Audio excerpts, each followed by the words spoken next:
前回の動画では人民解放軍による純粋な軍事侵攻によって台湾統一を実現することは極めて困難である可能性が高いことを説明しました。台湾海峡という地理的障壁、台湾軍の非対称戦力、都市防衛能力、予備役動員能力、そして米国及び日本の介入可能性が存在する以上、中国にとって台湾侵攻は成功確率の低い作戦となります。しかしそれでも中国共産党政権は台湾統一を急いでいると考えられます。ではなぜ中国は台湾統一を急いでいるのでしょうか。その最大の理由の一つは、習近平主席にとって台湾統一が歴史的業績として位置づけられているためです。中国において台湾統一は長年にわたり国家目標として掲げられてきましたが、現在では国家目標であると同時に指導者個人の政治的成果としての意味を持つようになっています。つまり台湾統一は中国共産党政権にとって単なる長期目標ではなく、現在進行形の政治課題となっています。さらに現在の中国では経済成長の減速、不動産市場の停滞、若年層の雇用問題など国内の不安定要因が拡大しています。歴史的に見ても中国では国内統治の課題が拡大した場合、対外問題が政治的に強調される傾向があります。つまり台湾統一は国内統治の安定とも密接に関係していると考えられます。このため中国共産党政権にとって台湾統一は可能な限り短期間で実現される必要がある政治課題となっている可能性があります。一方で台湾統一を実現する方法として長期的な心理戦や政治工作はこれまでも継続的に実施されてきました。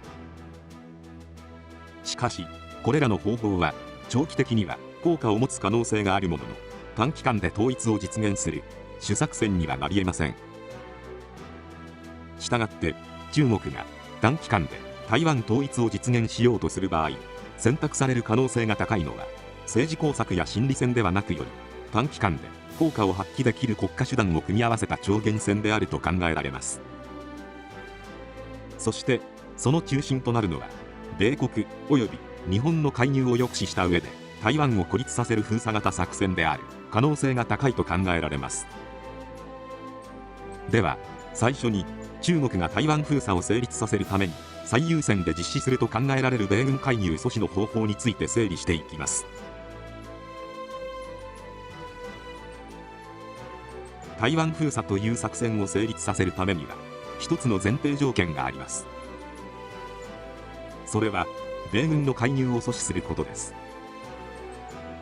台湾有事において米軍が本格的に介入した場合、中国による台湾封鎖は長期間維持することが極めて困難になります。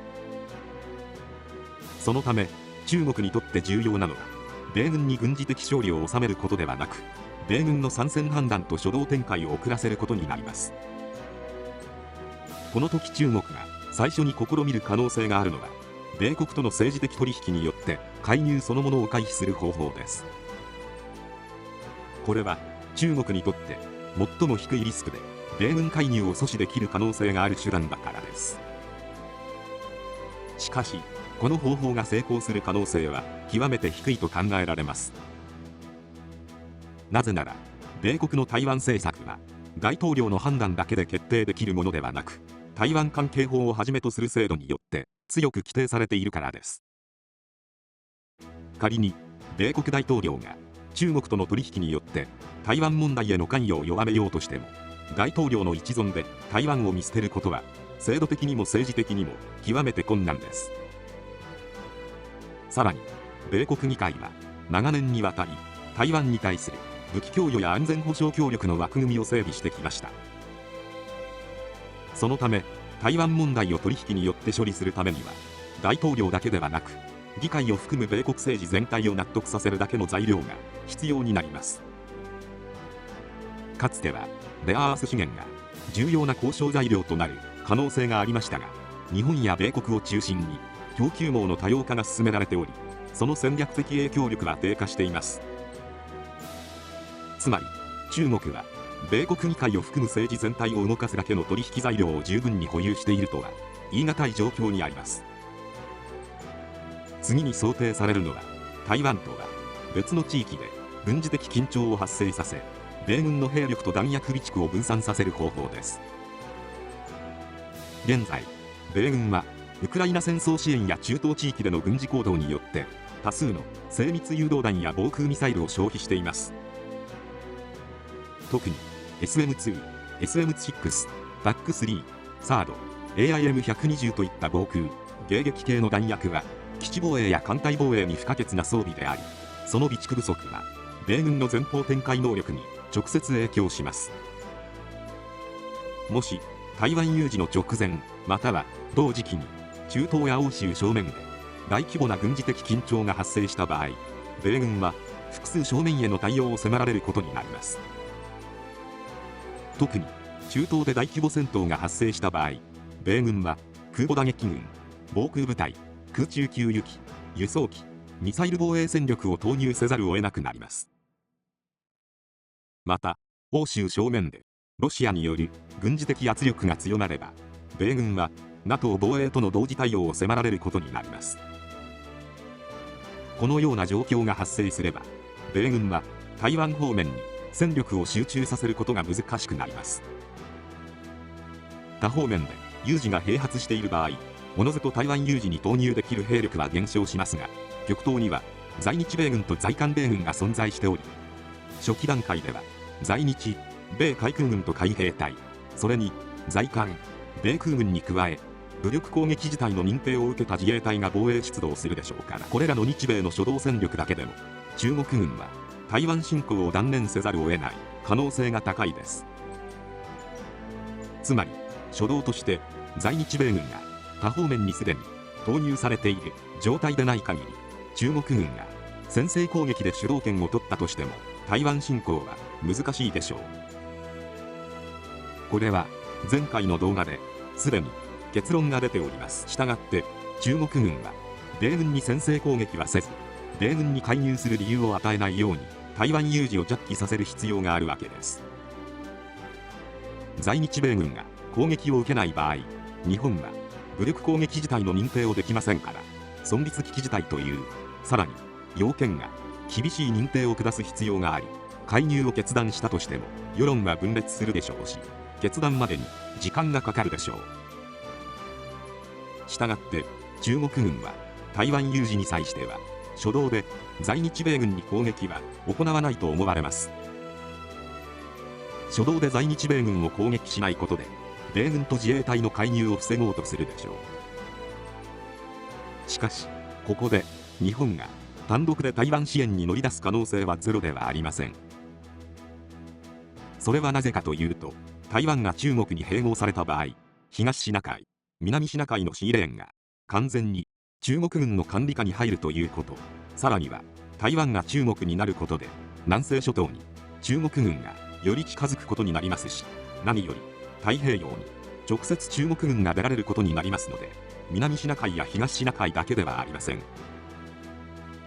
南太平洋から日本に至るシーレーン、さらには東太平洋側のシーレーンにまで影響が及ぶ可能性があります。中国軍が大規模な外洋艦隊の編成を進めているのは台湾侵攻のためではなく、太平洋進出のためでもあるからです。この点を踏まえ、次の章では日本の介入に対して中国がどのように対応しようとするのかを考察していきます。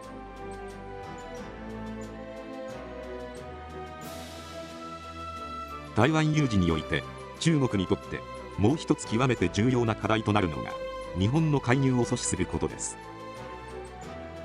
なぜなら日本は地理的に台湾に最も近い先進国であり、在日米軍基地の存在と自衛隊の戦力によって作戦環境に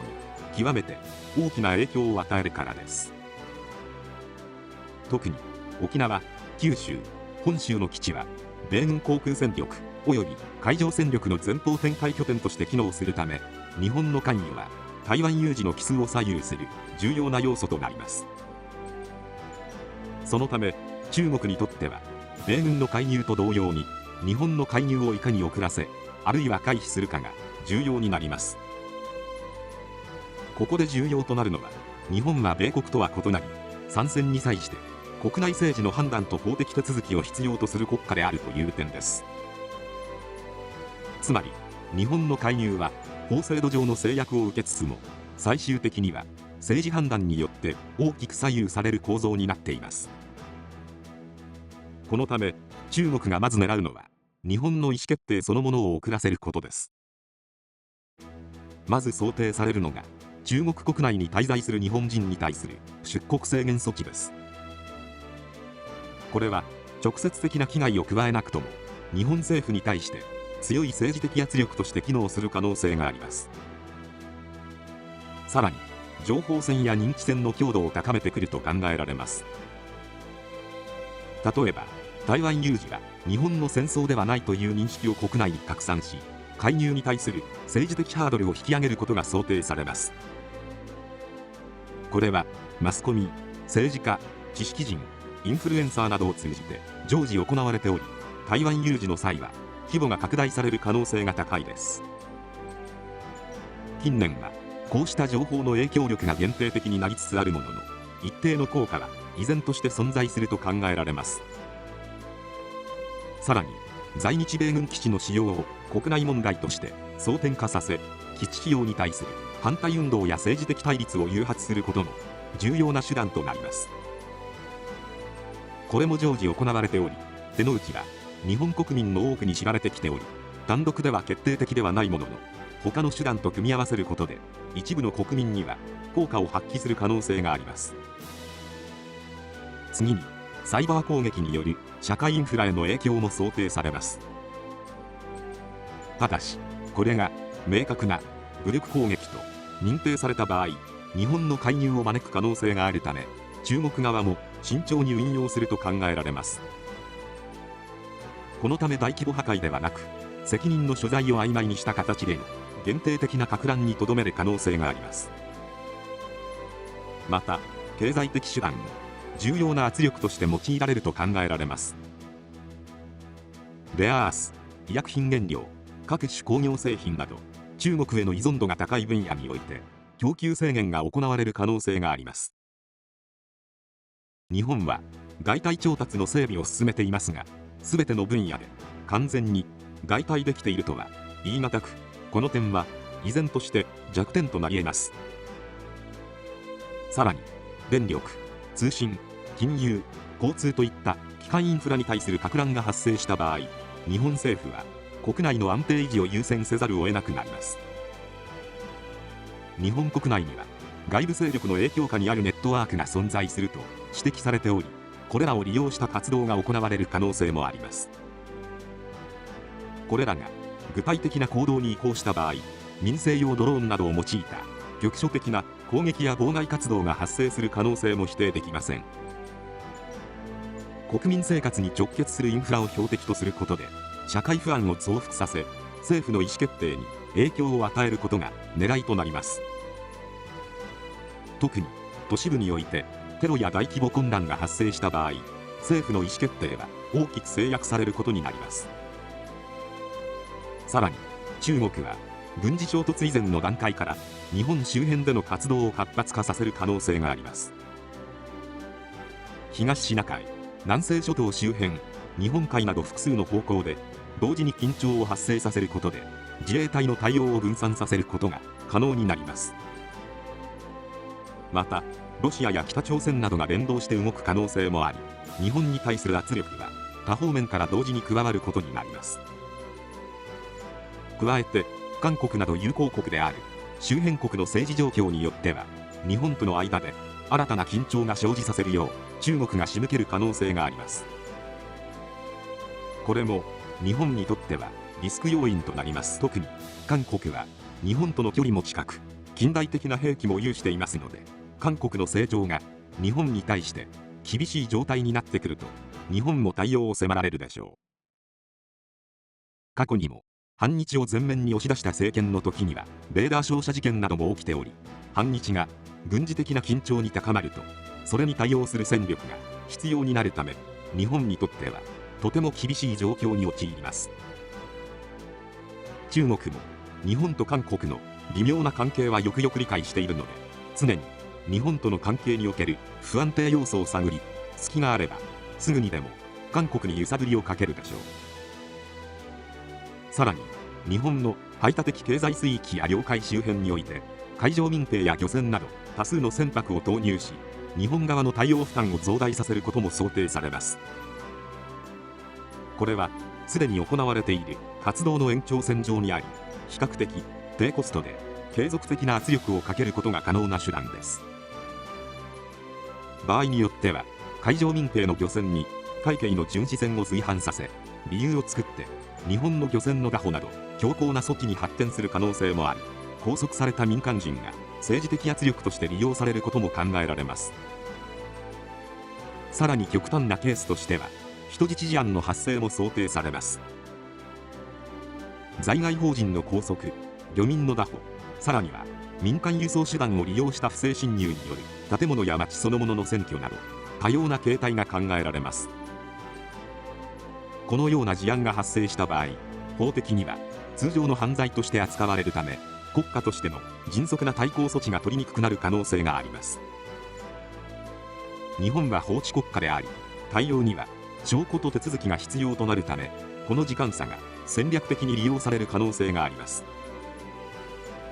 また日本社会は人命を重視する傾向が極めて強く、人質事案が発生した場合には政府の判断に大きな制約が生じる可能性があります。過去にもテロリストに資金を渡した上に捕らえていたテロリストを人質解放のために解き放つなど、他国から非難されるような判断を行っています。このように中国にとって重要なのは、日本と直接戦うことではなく、日本が介入を決断できない状況を作り出すことです。これらの手段は全て軍事行動と非軍事行動の境界を曖昧にするものであり、いわゆる超限戦の一部と位置づけることができます。最終的に日本がこれらの圧力に耐え台湾支援を選択できるかどうかは、日本の安全保障環境に大きな影響を与えることになります。台湾が中国の影響下に入った場合、日本周辺の海上交通路や防衛環境は大きく変化する可能性があります。このため台湾有事は日本にとっても極めて重要な問題であり、その対応は将来の戦略環境を左右することになります。そして辞書では、米国と日本の介入を抑制した上で、中国がどのように台湾を制圧しようとするのかを考察していきます。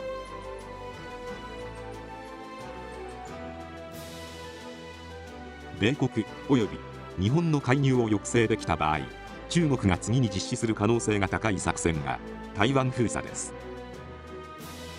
これは従来のような大規模な強襲上陸作戦とは異なり、武力衝突を極力回避しながら台湾を実質的に孤立させることを目的とした作戦です。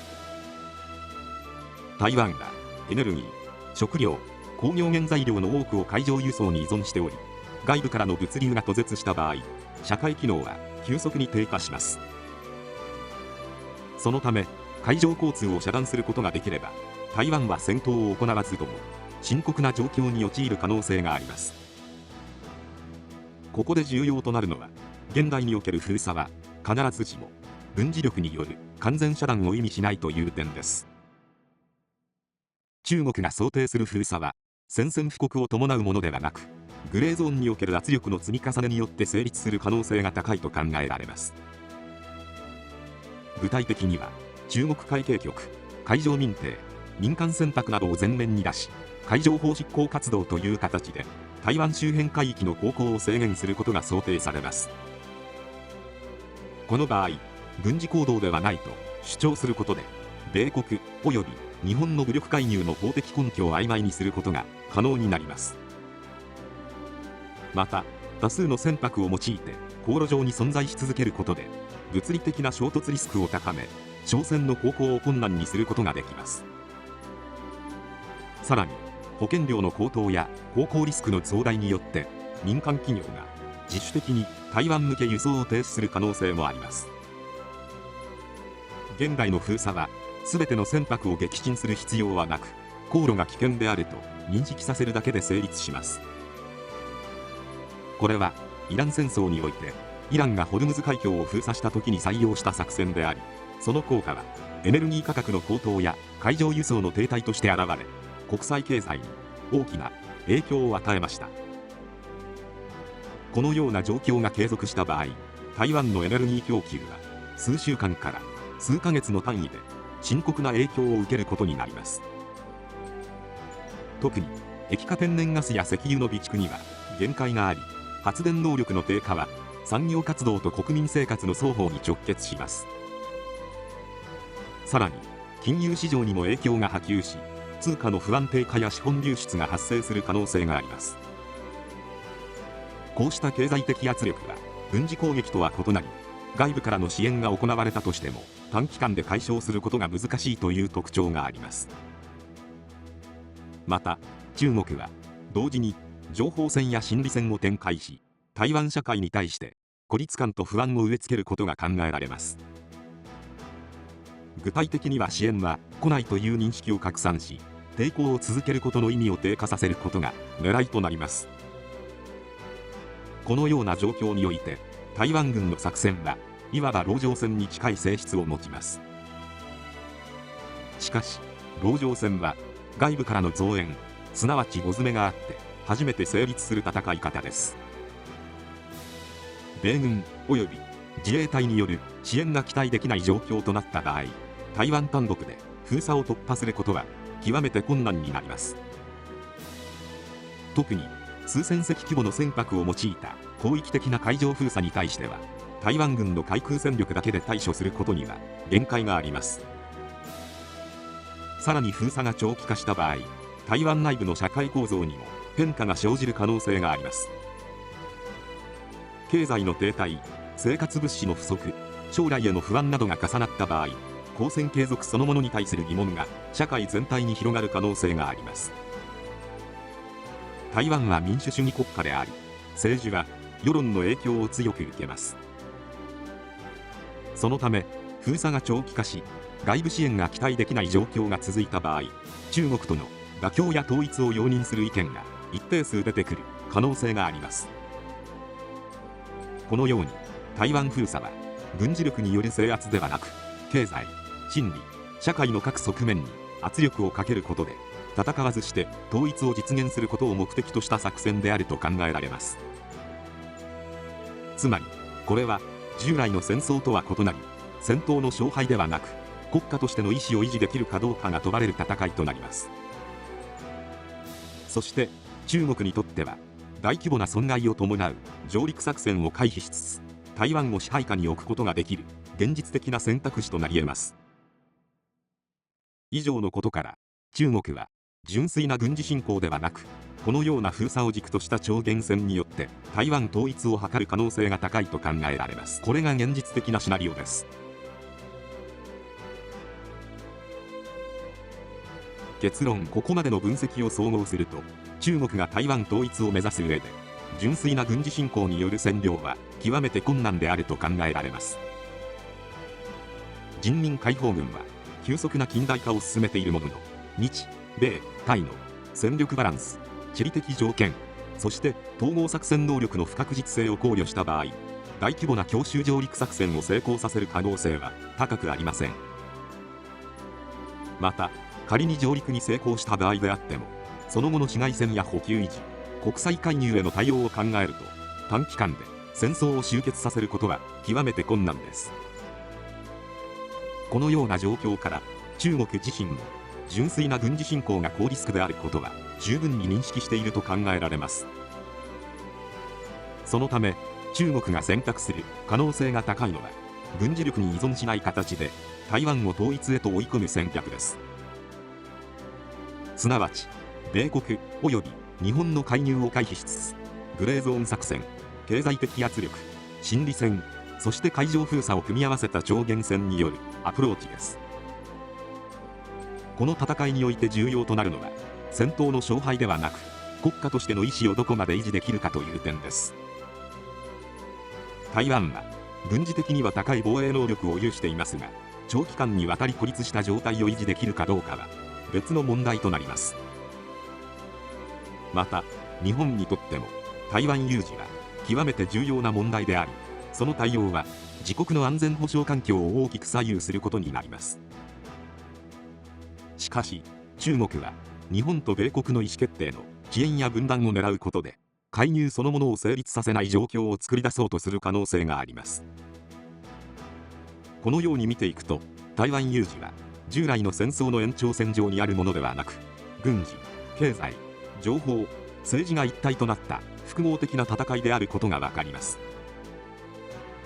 そしてその中心にあるのは、いかに戦わずして目的を達成するかという発想です。つまり台湾有事とは台湾侵攻ではなく、台湾を孤立させ内部から崩していくプロセスである可能性があります。混同機関としての結論は明確です。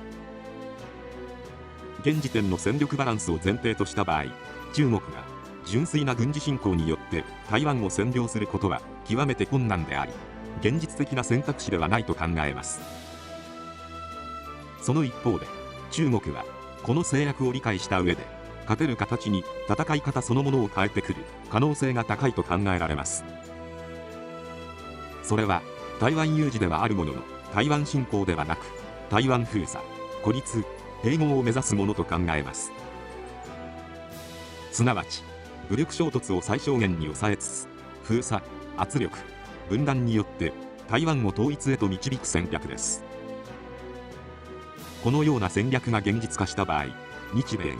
どの段階で介入を決断するかが台湾の将来、ひいては国際秩序に大きな影響を与えることになります。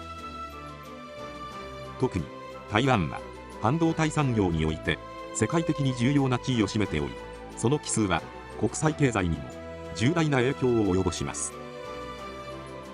また台湾が中国の影響下に入った場合、中国の太平洋進出が現実のものとなり、アジア太平洋地域の安全保障環境は大きく変化する可能性があります。このため台湾有事は地域紛争にとどまらず、世界全体に影響を及ぼす問題であると言えます。そしてこのような状況において、日本がどのような判断を下すのかは極めて重要な意味を持ちます。現状維持が続く限り、日本が直接関与する可能性は限定的ですが、状況が変化した場合、日本が影響を受けることは避けられないと考えられます。したがって日本としてはいかなる事態にも対応できるよう、あらかじめ備えを進めておく必要があります。自由で開かれたインド太平洋の秩序をどのように維持していくのか、それは今後の日本にとって避けて通れない課題となるでしょう。